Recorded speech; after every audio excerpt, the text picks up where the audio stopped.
Hey everybody, welcome back to 7 Miles North Music, Art and Story. I'm Richard G, and I'm going to do a little follow up on the tale I told here not long last week about the Witch Monica, and kind of a continuation on that. And where me and Danny, David, and Bill were friends of mine, where we were all out on the Rio Grande River and saw a light, a ball of energy. I really don't know what it was. We don't know. We still don't know to this day. But well, four of us saw something, and it kind of affected me. I mean, and not in a bad way, but I mean it made me pay attention a little more to what was going around me. But I tell you what it did. It made me want to go back down there and relive this. And so we'd driven down there, and we were able to drive down the Rio Grande, and they'd always told us we got down there the gates were going to be locked. Well, they weren't, and we drove, and this was like midnight, and maybe a little later in that time frame, and we were able to drive, and we had this experience. Went back down there maybe a dozen times in about a month, and had to get out and walk. Never ever was a gate open again. So this and never had any experiences walking. And there maybe a time or two people get spooked by whatever, but nothing fun spook, but nothing that really super strange. It really got got got your heart racing and the adrenaline going.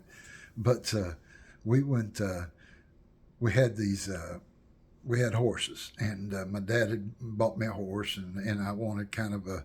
I needed an upgrade because we were competing in play days and gymkhanas is what we called them down there, and we traveled to different towns and ride in different events. And my dad gonna get me a little better horse that a little more competitive, and he brought me this horse, and this horse had been bred and down by El Paso, and it was bred on this ranch where they were breeding thoroughbreds with paint and Palomino quarter horses to try to create a little bit bigger paints and Palominos. And I saw some of them, and they were some gorgeous horses.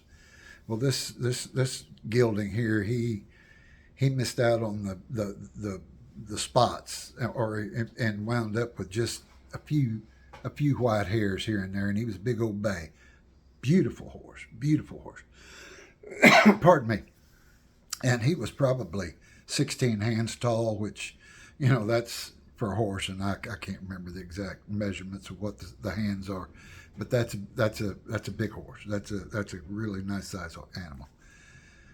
So I get on this horse, and Dad brings him in. I love him. I get on him, and we head out. And I'd ridden him in the arena there, and which I had no problem. But I was going to take him out in the desert and stretch his legs a little bit.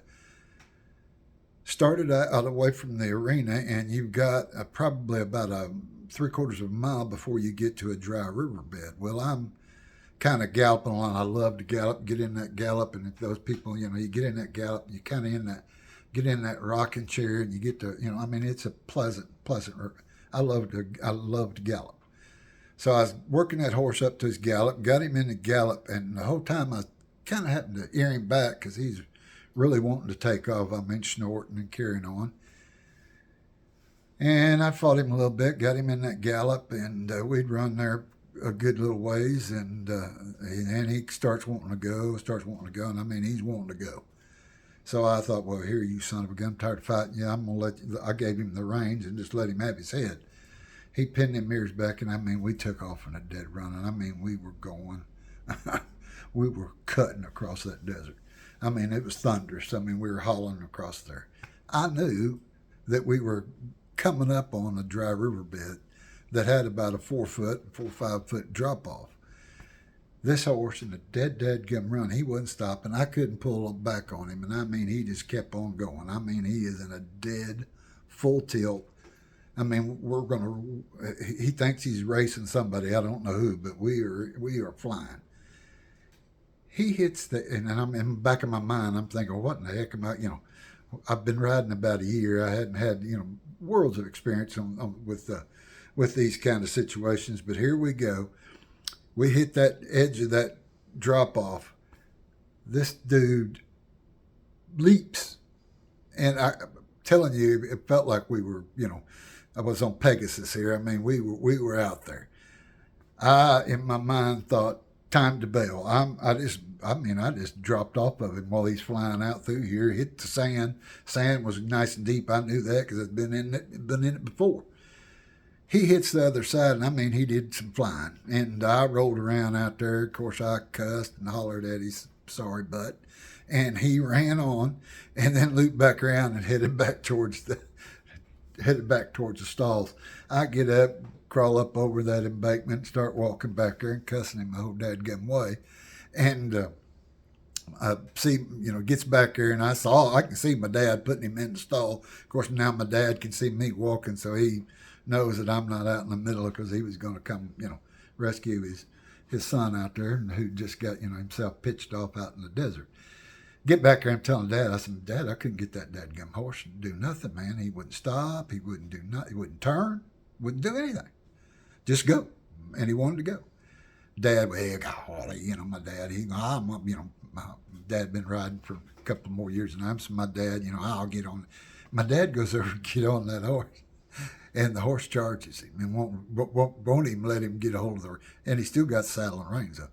We finally get him cornered, hemmed up, and get the saddle off of him. My dad says, well, I'm going to have to call the gentleman that takes care of our horse's feet, and we're going to have some work done on this little horse. We're going to keep him because we can't, I'm not going to have an animal that, can't control. So my dad, we get him, my dad, well, I wasn't there when he loaded him up, but they got him loaded up and got him down there to this older gentleman who always came out, and he was a furrier. He took care of our horses' feet, and he trains horses. Now this guy was, he's my dad's age, or maybe even a little bit older. He looked it anyway. And he's a tall, old, lanky, and I mean, he was 100% cowboy. Tall, lanky guy, and Marlboro commercial. Yeah, boy, he had Pale Male, filterless Pale Male cigarettes. I mean, this is the kind of guy I'm talking about. So my dad, it's a couple of weeks, my dad tells me, it might have been more like a month, but in this period of time, we have kind of, at a spur in the moment, my dad had found this house and this acreage, and we left the White Sands Military. My dad had just retired out of the military. We left the military base, found this house with this acreage, and we moved into Las Cruces out in the desert, and had our pens and had it all fixed up where we keep our horses there. And it's really beautiful little place on the river, on a dry riverbed. So the horse has been gone for probably about a month. I've been going down to now that we live in Las Cruces, I've been traveling down there nearly, not daily, but I'd go down there regularly at night and, walk, and because it's still in the back of my mind about what we'd seen on the river. So my dad tells me, hey, this guy, he's talking a horse trade.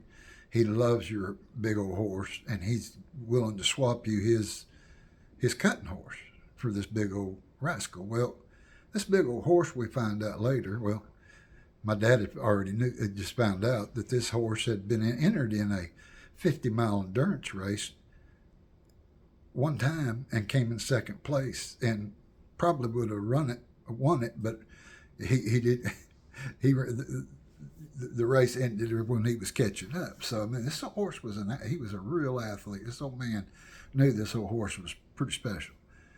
But I was kind of a little bit leery of him because it's kind of like buying a sports car that you couldn't really handle and didn't need to drive. Well, this is kind of what this dude was. He was a Lamborghini, and I've been used to driving a little Mustang, and so I went down there and visited with him, and we're sitting there under a shade tree, and he had about a 40-acre alfalfa patch, and he had this right on the river, and he had the horse in a circle pen. He'd been working him on a lead, and I was asking him, like, how in the heck? Because he's telling me, he's got him working, he's cutting and doing it.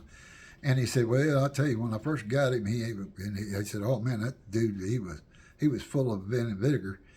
And he said, I got him down there in them flats down there by the river at the end of my alfalfa patch. He said, there's some sand down there that's, that horse buried dang near to his knee. I get him in there. And he said, that's what I do with these horses that I can't get them to do what I want them to. He said, I'll ride them in there till I wear them out. And he said, about the next time I jerk on their reins, stop them or turn them, or they feel the pressure of my knees. And he said, that's what I try to get them to learn to do. When I start giving pressure, I don't want to have to spend a lot of time trying to pull their head around. And that's not a good horse. He said, they need to feel the pressure in your knee. When you're kneeing into them, you're wanting them to do something. They're going to learn they need to be ready to make a move because you're going to bring the reins with you. Well, he said, I'd ride them a horse, get him, as fast as he can move in that. And he said, then I'd bail out of the saddle. I'd grab the reins with me and I'd pull him over and lay him on his side. And I'm looking at him like, oh yeah. He said, it's easy to do when you got a horse out there in that sand. And said, you can do it when they're out in the wide open too. But he said, man, it's really easy in the sand. He said, I get him in that sand, got him, pulled him over, got him down on his side, and I sat on his head for about 2 minutes or so, smoke a little bit of a cigarette. And then I let him up, does it again, I'll do the same thing again. It's about the third time. Them horses do not like laying on their side, and the dangster don't like somebody sitting on their head. So he said, that's kind of how I did it. So me and him, now we drank it. He's offered me up a couple of beers, and we've drank a couple of really warm Falstaffs. And, there ain't nothing worse than a warm Falstaff. But, I'm going to man it out here. I'm about 17, 18 years old, and I'm not going to act like I'm not going to be cowardly out here on a little warm beer. And so we're drinking this beer under the shade tree, and I asked this gentleman, I said, have you ever had any experience, because the whole story that got me started on going and looking for Witch Monica, Bill's mom and sister were like 2 miles down the road, right down the road from where this guy's place was. And I asked him, have you ever seen light? Because he lived out there. And he said, no. He said, and I told him kind of what we'd seen, what was going on. And he said, no. He said, he hadn't seen that. But he said, he said, I do know that I got a really odd feeling when I went and helped some guys back years and years ago gather up some strays off of the river and back up in some clearings back on the other side of the river, back about, he said, you cross that bridge. He named that bridge that we drove across. He said, well, you turn back to the right instead of left, you go back to the right. He said, that road will take you about a mile. And he said, then it's fenced off, gated off, where you can't go any further. And he said that, but back in the day, he said that was open. And he said, I went to help some people, and said, we got up in these trees and broke out in this opening. He said, man, there was this tree that, he said, it just didn't look right. He said it didn't belong. It'd been there for a long, long time. Huge cottonwood tree, huge. He said it was ginormous. And he said he got to visit, and we chilled out there for a minute and cooled off, and said one of the old timers that was there helping them round up these stray cattle said, well, this is where the area ranchers used to take care of cattle rustlers. They'd hang them here in this tree, and said, bandits from south of the border hung in this tree. Whoa. And so he said you could actually see where the rope had burnt kind of a loop in the tree. So, dang, this is sounding good, and I'm gonna, I'm gonna have to check this out. But then he tells me, he said, now, I tell you, I did have one experience. He said, now, I hadn't told this story very much, but since you shared your story, I'm going to share my story with you. So he said, after the Korean War was over, and he went off and fought in Korea, and said, come back from the Korean War, and said, I'm a Marine, and said he got back, and said San Francisco's where he opted out and got his pay and got his gear and got his paperwork, and said he started hitchhiking back to go back to down by Las Cruces out, and he didn't live in Las Cruces, but he was out in the country. So I go back home, but his plan was he was going to hitchhike over around Gallup, New Mexico, and he was going to visit a friend of his who'd gotten wounded in Korean War, who was a Native American and lived in the Gallup area, and lost a leg, and he wanted to stop by and see him, see how he's doing. Somewhere in there and around Arizona, right before he got getting close to the New Mexico border, said it was probably about 3 or 4 o'clock in the afternoon. Said he got picked up by a couple of little old ladies, and he said they were probably both in their 70s, and said they were Native American ladies, and said they drove him. Said where, asked him where he was heading. Said, well, he was heading east and hoping to get to Gallup. Well, said they were going about 15, 20 miles, weren't going very far, but said that they'd take him and they had a place, because it's getting a little bit late in the day, that he could stay, because they had a little acreage. They had some pecan orchards, and they had people used to come in and help gather their pecans. Well, they had a little bunkhouse. Sounded like a pretty good deal. So he said, went with these 2 nice little old ladies. Get there, said, they even feed him, and said, go in there, and said these little old ladies, they just, and he said one of them was really quiet, one of them wasn't quite as quiet, one of them was a little more boisterous and told a few stories and whatnot, and did most of the talking, while the other one was just always kind of steady doing whatever.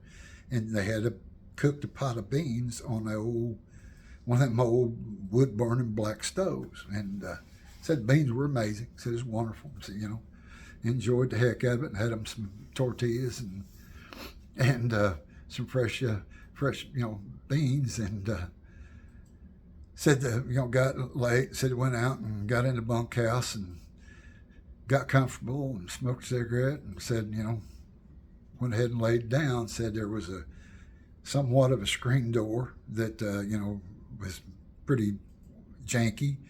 And the window had a couple of missing glasses, but it had some, he said it had somewhat of some curtains, the best I can remember. He didn't, I think it was curtains. But he said, and it was plenty cool. It wasn't hot. And so he said he thought it was about 2 o'clock in the morning he woke up, and said didn't know why, needed to relieve himself. So he stepped out, and that janky screen door, and relieved himself, but he could hear kind of a rustling in a tree. He didn't pay no, never mind. Went back in the house, fired him up another cigarette, rolled him up, and he was rolling his own, and said he's sitting there in his chair. He fires it up, and when he does, he sees that there's this big owl sitting out in this tree. He said, it's just this, and he said the moon was pretty bright, and he said I could see this owl. It's just playing, and he said it was just kind of weird, but said it was kind of a large owl. He said it was kind of, and then directly he said there was another one, and I think before it was all said and done, best I can remember, it was like 4 or 5 of them had kind of flown in, but the one was bigger. He said, I'm watching this, and he said, when I went to take a drag on my cigarette, and he said, I can see the curtains are, probably, about 10, 12 inches apart. And he said, I got they're probably 50 feet away from where he's at. He said, when he took a drag off the cigarette and the amber lit up, he said those owls' heads kind of turned, and like the owls do, they got that freaky turn of the head, like they can spin their heads around. Said they kind of all looked over at his way. At least that's kind of what it felt like to him. And said that he pulled the cigarette back down, and said about that their heads went back and went on back. Said got back in the bed there, and said that kind of worked on his mind a little bit. And said he might have dozed off for a little bit. Said he got woke back up again. Said he got back up. And said he looked out there, and said about that time he looked at it. He said he didn't know if it was the sound of, but said there was just like 2, maybe 3 owls now, and he didn't know if the flapping of the wings or what, maybe the hooting of them leaving or what was going on, but said that he's back awake. Said he fired up another cigarette, and said that 2 remaining owls that flew off and left that one big owl was still sitting there. He said that big owl, after that, said it turned like it looked at him again. And he said that owl, and he's looking right straight at me, and this old boy wasn't smiling, and he wasn't, he said that owl flew out of that tree, hit the ground, and stood up and walked on two legs. And it looked like it was one of those ladies. And I was like, oh, whoa, whoa, And of course, this is an old man that you probably wouldn't want to call all bullshit on. Excuse my French, but I don't think he'd appreciated it too much. And said I wasn't about to, because I had seen something that I couldn't explain, and I'd already had people, and so I think that's why he told the story. Because he told me before we started, I hadn't told the story very often, because and you know why? Because people think you're kind of nuts. He said he got on into galloped to where his buddy was and said, we got sitting around, and said, I got to tell him about what had happened, man. I said, man, this was freaky, And that old boy said, oh, I'll tell you, you probably wound up with a couple of little Indian ladies who were, I'm sure, medicine women, and man, some of the, I guess a skinwalker or whatever, but they maybe, a little dark magic, maybe a little witch and whatever. But he said they can wolf, coyote, or owls, or anyway. First time I guess I'd kind of ever heard, and it wasn't called a skinwalker, but it kind of makes me think, well, that maybe that's what, Said he couldn't go back to sleep. There was no way, and said, sat there till about light, and said before it got light, and before he said he saw any smoke coming out of that chimney, he said he'd already started walking towards the road and just walked back and got, and he got away from there. He didn't want to, But anyway, that was kind of that story, and I'm on the next one. I'm going to tell you the story about when we go and try to find that that tree that they used to hang the outlaws on, that the gentleman had told me about, and on my next one. But I'm going to bid y'all a good day, and hey, it is hot here in Oklahoma. It is hot. Oh my gosh, it's hot. I hope everybody's staying inside and staying as cool as possible. Y'all have a blessed day. God bless you all. And thank you for watching. And if you would, like and subscribe. And we appreciate your support here at 7 Miles North Music, Art, and Story. And I'll bring you another story here. And thank y'all so much. Good day.